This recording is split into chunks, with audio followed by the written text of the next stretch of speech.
Proxima B life beyond Earth. हमारे सौरमंडल के बाहर अब तक मिले ग्रहों में प्रॉक्सिमा बी न सिर्फ पृथ्वी के सबसे करीब है बल्कि उससे सबसे ज़्यादा मिलता जुलता भी है।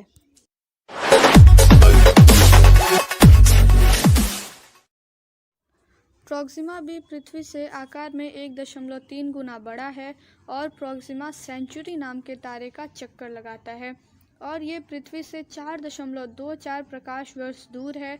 इसे अपने तारे का चक्कर लगाने में पृथ्वी के मात्र 11.2 दिन लगते हैं।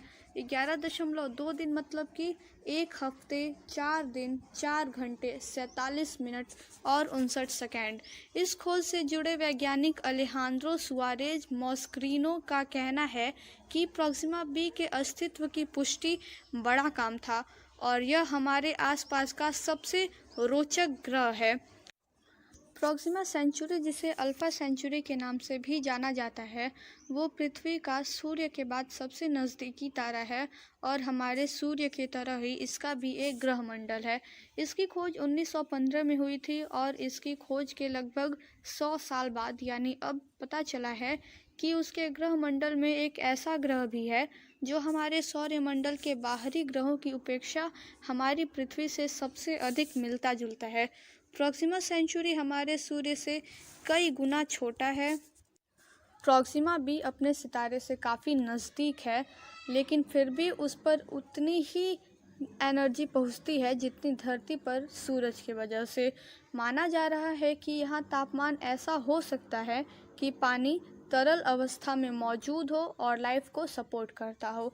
इसलिए वैज्ञानिक यहाँ एलियन लाइफ की संभावना को लेकर काफ़ी एक्साइटेड हैं।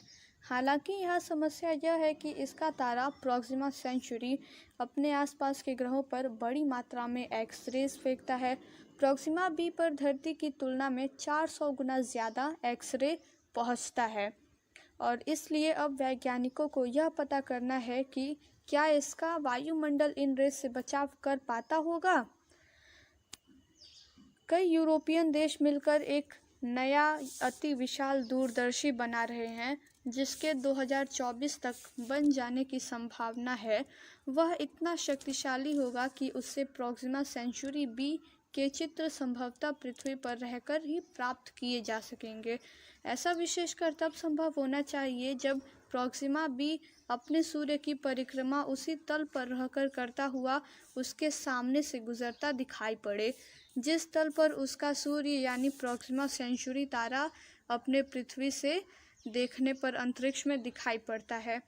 यह ग्रह अपने सूर्य की इतनी कम दूरी पर से और इस तरह से परिक्रमा कर रहा है कि उसका हमेशा एक ही पक्ष सूर्य के सम्मुख और दूसरा पक्ष सूर्य विमुख रहता है।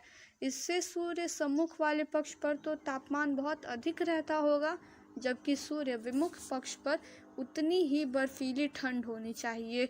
ये अनुमान कहाँ तक सही है, इसे जानने के लिए वैज्ञानिकों को अभी कुछ और समय तक प्रॉक्सिमा बी पर नज़र जमा कर रखनी होगी।